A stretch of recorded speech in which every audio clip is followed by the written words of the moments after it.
ఆంధ్రప్రదేశ్‌లో మద్యం కుంభకోణానికి సంబంధించి సజ్జల శ్రీధర్ రెడ్డిని అరెస్ట్ చేశారు నిన్నటి రోజున ఆంధ్రప్రదేశ్ పోలీసులు. ఏదైతే హైదరాబాద్‌లోని జూబ్లీ హిల్స్‌లో నిన్నటి రోజున సజ్జల శ్రీధర్ రెడ్డి గారిని అరెస్ట్ చేయడం జరిగింది. అందులో భాగంగా సిట్ అధికారులు విజయవాడలోని సిట్ ఆఫీస్‌కి నిన్న తరలించారు. ఇదే అంశానికి సంబంధించి పూర్తి వివరాలు తెలుసుకుందాం. మనతో ఉన్నారు senior journalist doctor Bharat Reddy గారు. సార్ నమస్కారం అండి. నమస్తే అండి.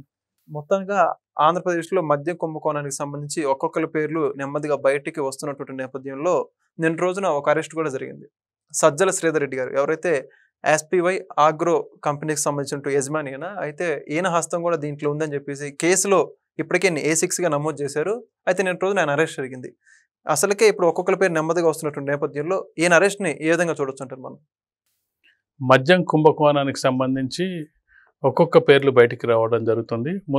మొదట్లో మిథున్ రెడ్డి పేరు ప్రముఖంగా రావడం జరిగింది. తర్వాత విజయసాయి రెడ్డి ఏదో కొన్ని లీకులు ఇవ్వడం జరిగింది. దాని తర్వాత ఆ లీకుల ఆధారంగా అతను ఎందుకు లీకులు ఇచ్చాడో తెలియదు, కానీ మొత్తానికైతే కొంతమందిని అయితే అతను బయట పెట్టడం జరిగింది. A6గా ఉన్న ఇతన్ని నిన్న పోలీసులు అరెస్ట్ చేయడం జరిగింది.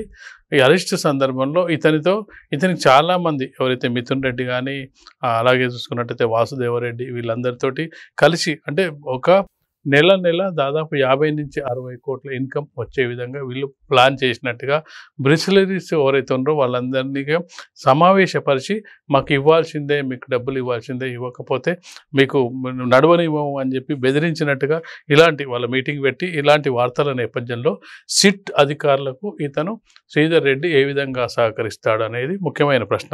ఎందుకంటే చాలామంది అరెస్ట్ అయిన వాళ్ళు సహకరించడానికి ముందుకు రావట్లేదు, వాళ్ళంటే తప్పించుకునే ప్రయత్నం చేస్తున్నారు. సిట్ అధికారులకు వాళ్ళకు అంటే ఇది ఏం జరిగిందో చెప్పే ప్రయత్నం చేయట్లేదు. A6గా ఉన్న వ్యక్తి ఉన్నప్పుడు ఇది చివరికి అంటే ఎవరికి చుట్టుకుంటుంది, ఫైనల్గా అసలు దీని వెనుక సూత్రధారులు పాత్రధారులు ఎవరున్నారు అనేది కూడా ముఖ్యమైన విషయం. ఎందుకంటే ఈ మద్యం కుంభకోణం అనేది ఒక ఆంధ్రప్రదేశ్కి చెంది కాకుండా ఢిల్లీలో ప్రారంభమైన మద్యం కేసు తెలంగాణలో బాగా ఇబ్బంది, అంటే రెండు ప్రభుత్వాలు మనం అర్థం చేసుకున్నట్టయితే కేసీఆర్ ప్రభుత్వం వాళ్ళకి కూతురు మద్యం కుంభకోణంలో ఇరుక్కోవడం వల్ల ఇక్కడ ప్రభుత్వం మారింది. సరే, వివిధ కారణాలు ఏవైనప్పటికీ మద్యం కేసులో ఉండడం జరిగింది. ఢిల్లీలో అంటే 2 సార్లు ముఖ్యమంత్రిగా పనిచేసి ఒక మంచి పేరు ప్రతిష్టలు సంపాదించిన కేజ్రీవాల్ కూడా మద్యం కుంభకోణం కారణంగానే అక్కడ పోవడం జరిగింది. అయితే వైసీపీకి వచ్చిన అదృష్టం ఏంటంటే వాళ్ళ అధికారంలో ఉన్నప్పుడు మద్యం కేసుకు సంబంధించింది ఎలాంటివి బయటపడలేదు. అది ఆ 11 సీట్లు కూడా వచ్చేవే రావు. నిజానికి ఒకవేళ అది మద్యం కేసు కూడా అప్పుడు బయటపడి ఉంటే ఆ 0 సీట్లకే పరిమితం అయ్యేవారేమో, మనం చెప్పలేము. అయితే ఇలాంటి పరిస్థితిలో ఇది కొన్ని సందర్భాల్లో ఇది జగన్మోహన్ రెడ్డికే డైరెక్ట్గా మిథున్ రెడ్డి రూపంలో అతన్ని అందాయని చెప్పిన వార్తలు కూడా గతంలో రావడం జరిగింది. అయితే ఇప్పుడు మద్యం కుంభకోణానికి సంబంధించి ఇప్పుడు అరెస్ట్ అయిన శ్రీధర్ రెడ్డి ఏ విధంగా రియాక్ట్ అవుతాడు, ఈయన ఏ విధంగా స్పందిస్తాడు, ఈయన ఏ విధంగా అధికారులకు సహకరిస్తారు, ఏ విధమైన సమాచారం ఇస్తాడనే దానిపైన కేసు ముందుకు వెళ్ళే అవకాశం అయితే కనిపిస్తుంది. ఓకే, మరి అయితే రానున్న రోజుల్లో మరికొంతమంది వ్యక్తుల పేర్లు బయటకు వచ్చే అవకాశం ఉందంటారా? ఖచ్చితంగా ఒక అరెస్టు కొన్ని విషయాలు చెప్పకపోయినా సిట్ అధికారులకు ఏదో విషయం చెప్పాల్సి వస్తుంది. అంటే పూర్తి సమాచారం అడిగే ప్రయత్నం, తెలుసుకునే ప్రయత్నం అధికారులు చేస్తూ ఉంటారు. 100కి 100 సక్సెస్ కాకపోయినా 50% అయినా తెలుసుకునే ప్రయత్నం చేస్తారు. ఎందుకంటే ఇతను గత 4 ఏళ్ల కాలంలో 3 ఏళ్ల కాలంలో ఫోన్లు వాడిన విధానం, కాల్ రికార్డింగ్ సమయంలో అంటే మనం జనరల్గా ఒక బిజినెస్ కానీ లేదంటే ఏదైనా మనకున్న రిలేషన్స్ ప్రకారం ఎక్కువ సార్లు కాల్స్ చేస్తుంటాం, ఫోన్ చేస్తుంటాం. అంటే ప్రతిరోజు ప్రతి వ్యక్తికి మనం ఫోన్ చేయం. ఎంత దగ్గర బంధువులైనా సరే, ఇంట్లో వాళ్ళకు ఫ్యామిలీ మెంబర్స్కి మనం దూరంగా ఉంటే ఫోన్ కాల్ చేస్తుంటాం, రోజు చేస్తాం, ఏదో కొద్దిసేపు మాట్లాడుతుంటాం.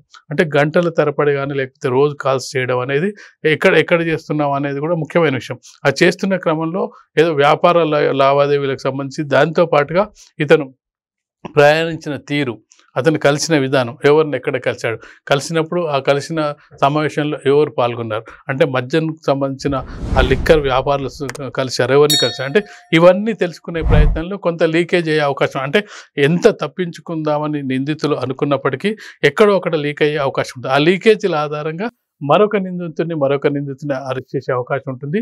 మేజర్గా అంటే పూర్తి స్థాయిలో వివరాలు సేకరణ వీళ్ళు సహకరించకపోయినప్పటికీ పార్షియల్గా కొన్ని వివరాలు అయితే బయటకు వచ్చే అవకాశం ఉంటుంది. అంటే ఒక్కొక్క అరెస్టుతో ఒక్కొక్క విషయం తెలిసే అవకాశం ఉంటుంది.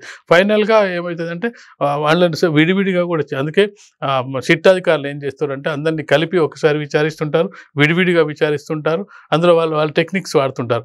ఆల్రెడీ మొదట అరెస్ట్ అయిన వాళ్ళు ఆల్రెడీ చెప్పడం జరిగింది, నువ్వు చెప్పకపోతే నీకే శిక్ష ఎక్కువ పడుతుంది, నువ్వు అప్రూవర్గా మారినట్టయితే నీకు శిక్ష తగ్గుతుంది. అంటే ఇలాంటి టెక్నిక్స్ వాడుతారు. అలాంటి సందర్భంలో కొంత అంటే తమను తాము రక్షించుకోవడానికి కొన్ని సందర్భాల్లో ఏంటంటే అప్రూవర్గా మారే అవకాశం ఉంటుంది. ఎందుకంటే ఎవరో నా వెనుక ఉండి నడిపిస్తున్న సందర్భంలో వాళ్ళని రక్షించడానికి నేనెందుకు ఇరుక్కోవడం, నేనెందుకు మునిగిపోవడం, ఈ విధంగానైనా కొంత సేఫ్ జోన్లోకి వెళ్ళొచ్చే అనే ప్రయత్నం కూడా వ్యక్తి మనస్తత్వాన్ని, అవతల వ్యక్తి మీద ఉండే అభిమానాన్ని పట్టి తెలుస్తుంది. కాబట్టి ఖచ్చితంగా కూడా ఈ కేసుకు సంబంధించి ఎంతో కొంత సమాచారం అయితే ఈ అరెస్ట్ అయిన వ్యక్తుల ద్వారా బయటకు వచ్చే అవకాశం అయితే మనకు కనిపిస్తుంది. Thank you sir. Please subscribe to Leo News for more videos.